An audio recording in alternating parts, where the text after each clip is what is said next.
पद्मा बड़ी ही सख्ती से गंगा के माथे का सिंदूर पोंछ रही थी। गंगा की बहू देविका गंगा के सिर पर पानी डाल रही थी। सुन ले देविका बहू, आज से अपनी सास को तला भुना खाना मत देना। चलो बहनों। इसके बाद सभी औरतें वहां से चली गईं और गंगा अपने पति को याद करते हुए रात भर रोती रही। तभी उसकी बहू देविका बाहर से खाने की थाली अंदर खिसका देती है। ये लो सासू माँ, खाना लाई हूँ, खा लो। खाने की थाली में 2 रूखी सूखी रोटी और प्याज के टुकड़े थे। गंगा ने टूटे मन से रोटी का टुकड़ा तोड़कर उसे प्याज के साथ खाने ही वाली थी, तभी उसकी विधवा बड़ी बहू धानी दाल सब्जी से भरी खाने की थाली उसके पास लाई। माँ जी, मेरे रहते आप ये रूखी सूखी रोटी खाओ, ये मुझसे देखा नहीं जाएगा। ये लीजिए माँ जी, सब्जी के साथ खाइए। देख क्या रही हैं?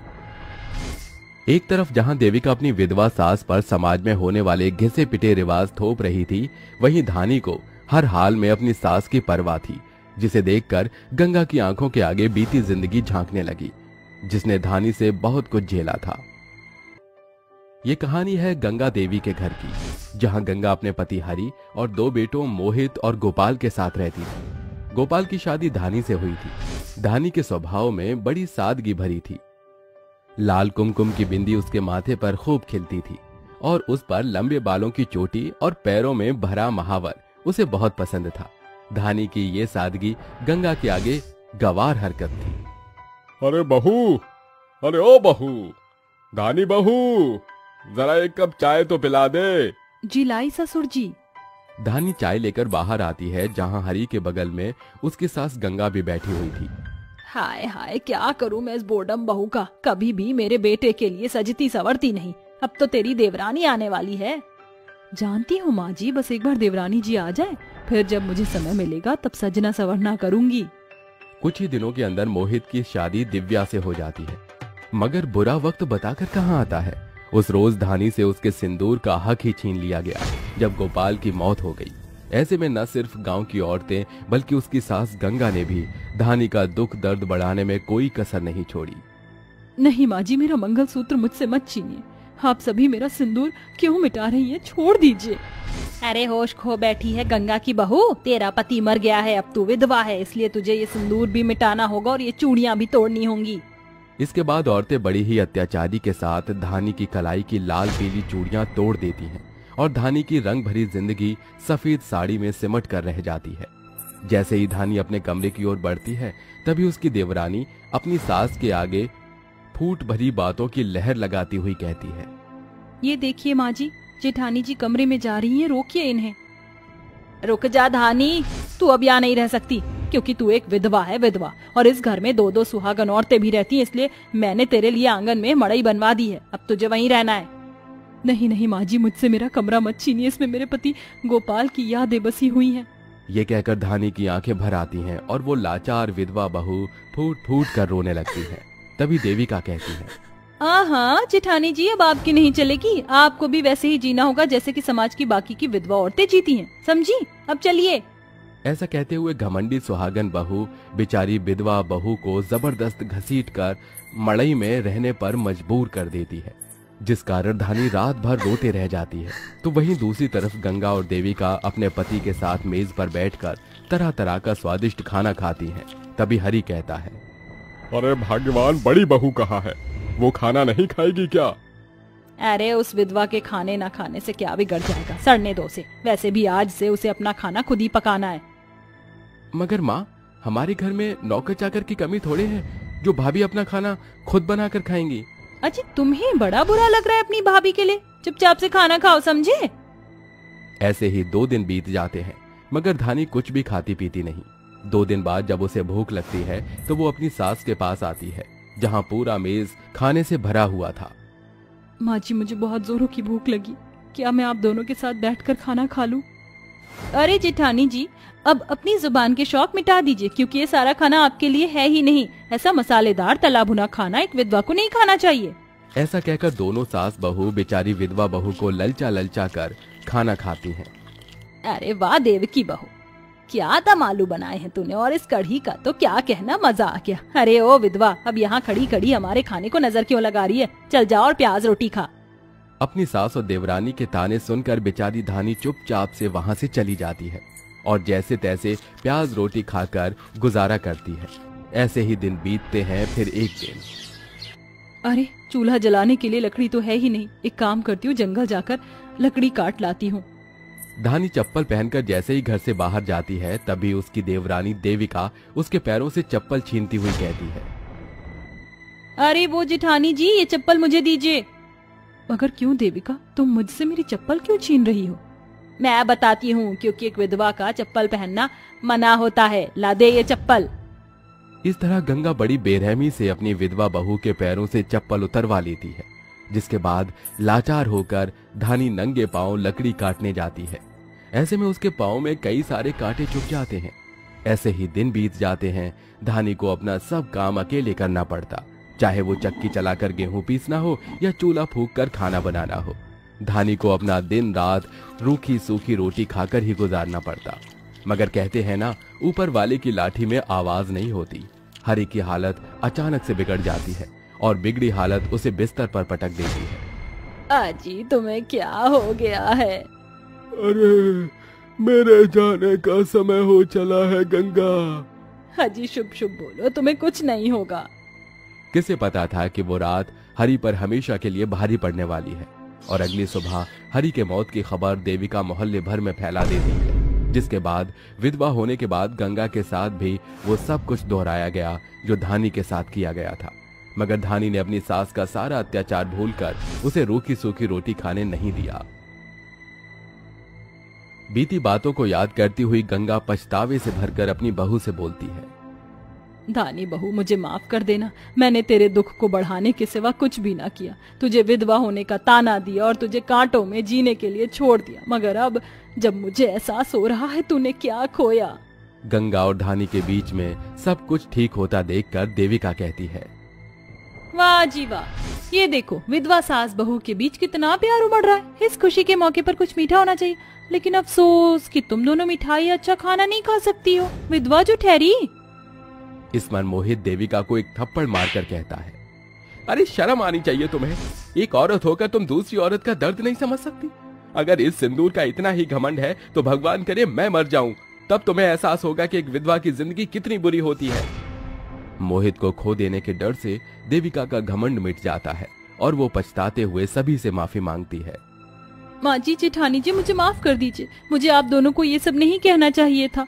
मैंने आपका दर्द बांटने के बजाय आपका दर्द बढ़ाने के सिवा कुछ नहीं किया। मगर अब हम साथ मिलकर रहेंगे।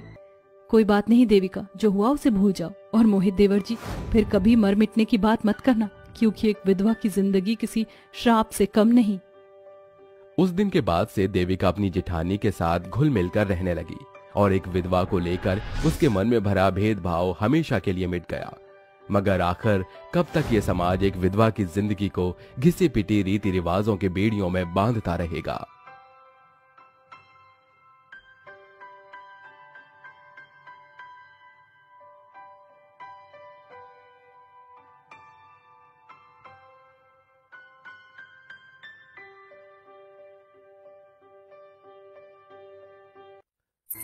मेघा की आंखें आंसुओं से भरी हुई हैं। कुछ लेडीज पुलिस उसे घसीटते हुए लेकर जा रही है।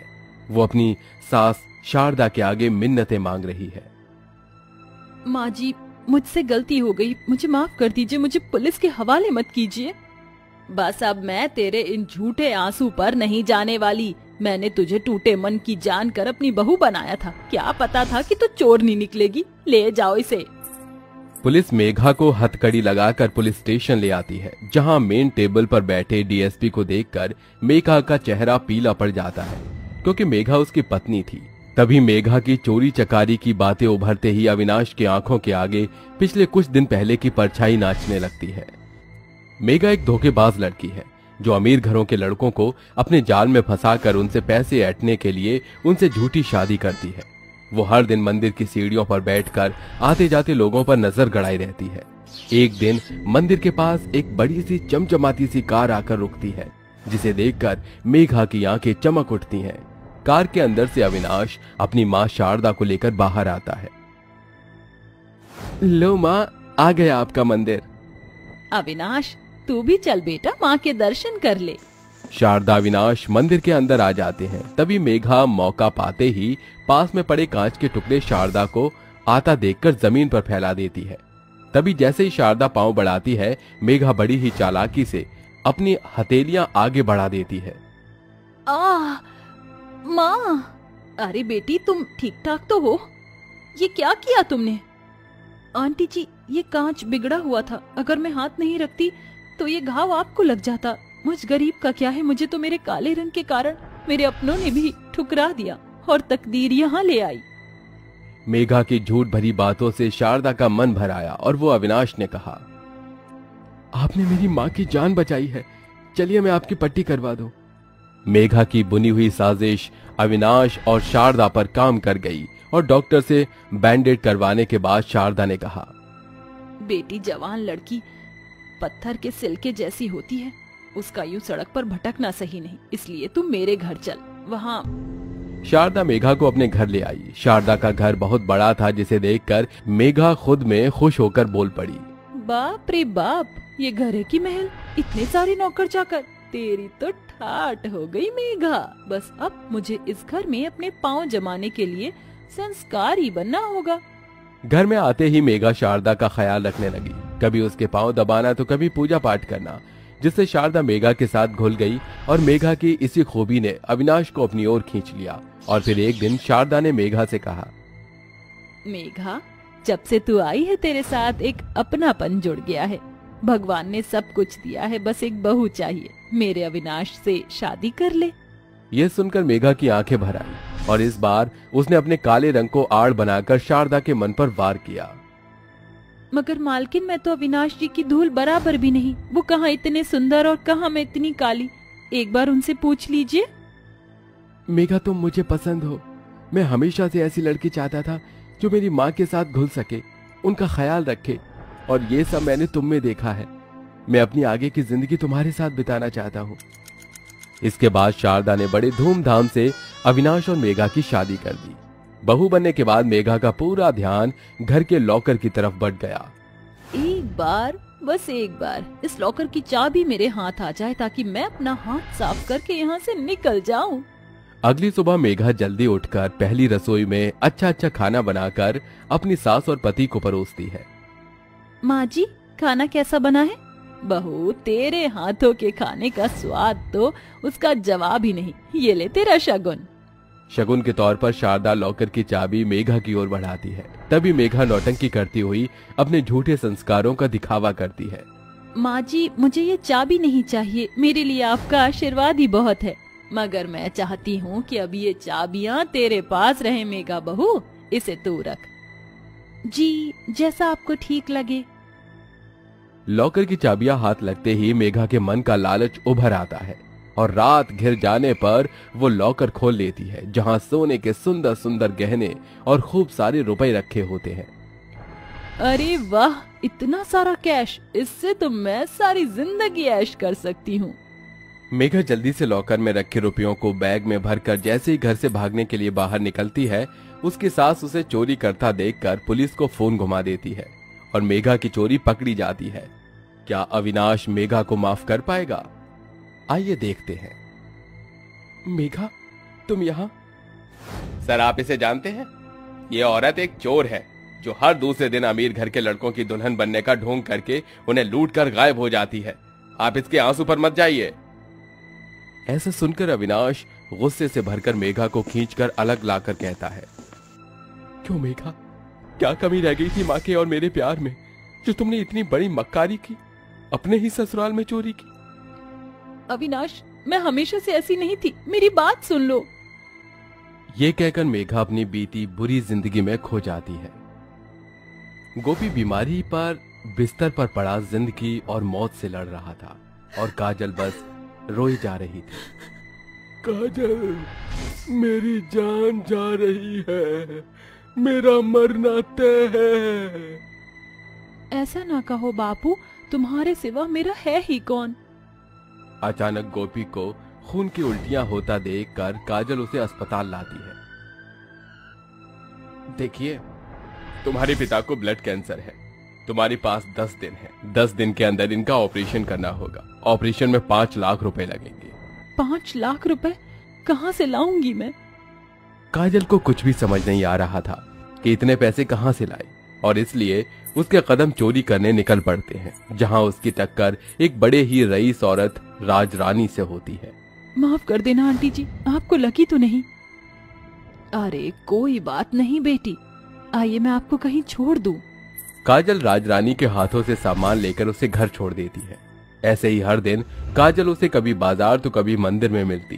धीरे धीरे उसके झूठे संस्कारों की छवि ने राजरानी के मन पर बड़ी छाप छोड़ दी, और फिर राजरानी ने अपने मन की बात उसके सामने रख दी। काजल बेटी, तू मुझे मेरे बेटे के लिए पसंद है। मैं तुझे अपने घर की बहू बनाना चाहती हूँ। मुझे माफ कर दीजिए, मैं आपकी बहू नहीं बन सकती। मगर क्यों?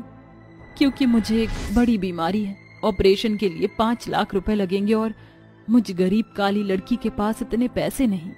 काजल की झूठी बीमारी की बात सुनकर राजरानी का दिल पसीज पड़ता है, और वो काजल को 5 के बदले 10 लाख रुपए देती है, जिसे लेकर काजल भागती हुई अस्पताल पहुंचती, जहां उसका गरीब बाप दम तोड़ चुका था।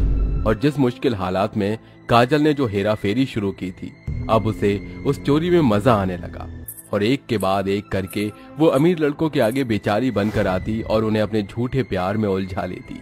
जल्द ही काजल की चोरी पकड़ी जाती है। पुलिस से बचने के लिए काजल स्कूटी को फुल स्पीड में भगा रही है। पुलिस की जीप उसके पीछे पीछे पड़ी हुई है। जीप में सवार एक पुलिस वाला उसे धमका रहा है। रुक जाओ चोरनी, अपने आप को पुलिस के हवाले कर दे। तू कानून से बचकर भाग नहीं सकती। ठीक है, तो मुझे पकड़ कर दिखाओ। ऐसा कहकर काजल अपनी स्कूटी को ओवर स्पीड में चलाकर पुलिस वालों की नजरों में धूल झोंककर गायब हो जाती है, और इस तरह वो किसी के घर में काजल तो किसी के घर में मेघा बनकर आई। बापू के चले जाने के बाद मैं अंधेरों में पड़ गई और चोरी के रास्ते पर निकल गई। मैं जानती हूँ मैंने गलत किया, मगर मेरे गरीब बापू का क्या कसूर था जो भगवान ने उनकी जान छीन ली।